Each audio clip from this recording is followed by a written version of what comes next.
اب تھوڑی دیر کے لیے آپ شام کے ماحول کو سمجھیے، پھر آپ کو پتا چلے گا کہ اہل بیت کا مقابلہ اور سامنا کن لوگوں کے ساتھ ہے۔ شام آزاد ہوا عمر کے زمانے میں، خلیفہ ثانی۔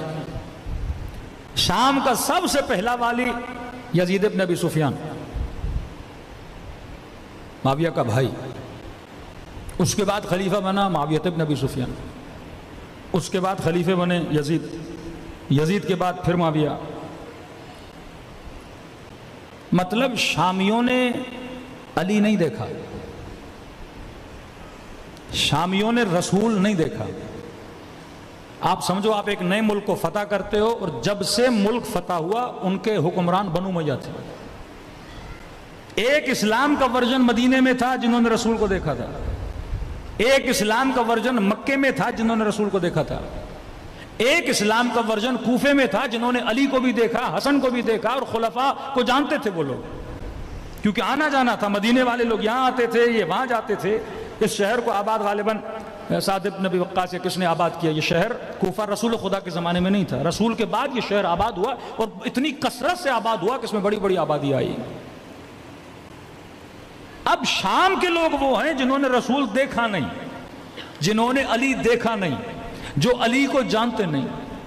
اب شامیوں کو جو بنی امیہ نے بتایا وہی علی تھا ان کے ذہن میں۔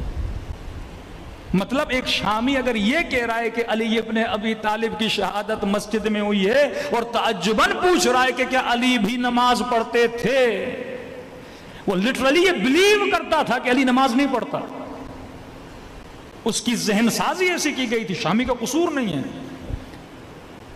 کہ میں نے پرسوں کی مجلس میں کہا، جب وزیرستان کے بعض لوگوں کو یہ بتایا جائے کہ شیعوں کے کان بڑے ہوتے ہیں اور ان کی دم ہوتی ہے، وہ یہی سمجھے گا کیونکہ اس نے کبھی شیعہ دیکھا ہی نہیں ہے۔ تبھی علماء کہتے ہیں جلوس نکال تاکہ یہ دیکھیں کہ دمیں بھی نہیں ہیں، تاکہ یہ دیکھ سکیں کہ شیعہ کیسا ہوتا ہے۔ کہ مولانا ایک گاؤں ہے، 2 گھر شیعوں کے ہیں، کیا ضرورت ہے جلوس نکالنے کی؟ 50 گھر غیر شیعوں کے ہیں۔ یہ جلوس مارکیٹنگ ہے آپ کی، کہ جو اپنے بچے کو حسین کا نام نہیں سنانا چاہتا، ہم روڈ پہ نکل کے اس کے بچے کو حسین کا نام بھی سنائیں اور یہ بھی بتائیں کہ یزید کون تھا۔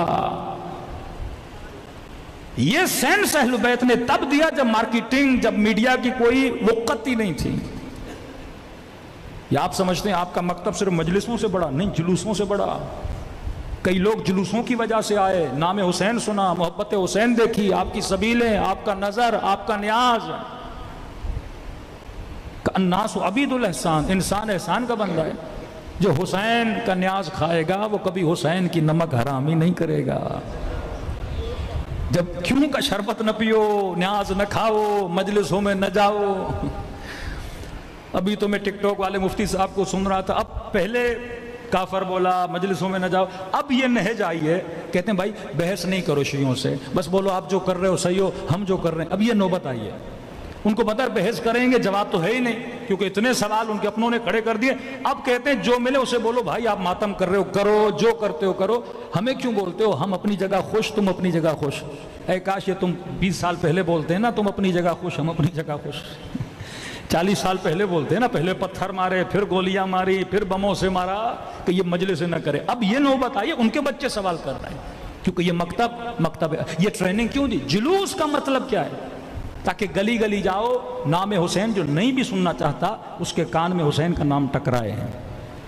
منہیں چلاؤ تاکہ ان کو پتا چلے امام حسین کی کوئی بیٹی تھی، ظلم ہوا، کوئی نبی کی نواسی تھی جس کی چادر چھینی گئی، کچھ اہل بیت تھے جن کو بازاروں میں لے جایا گیا، پھر ان کے ذہنوں میں سوال پیدا ہو وہ کون تھا جو دربار میں لے کر گیا، وہ کون تھا جس نے یہ حکم دیا کہ نبی کے نواسے کا گلا کاٹا جائے۔ جب کون تک آئیں گے آپ کا آدھا مسئلہ حل ہو جائے گا۔ صلوات پڑھے محمد و آل محمد۔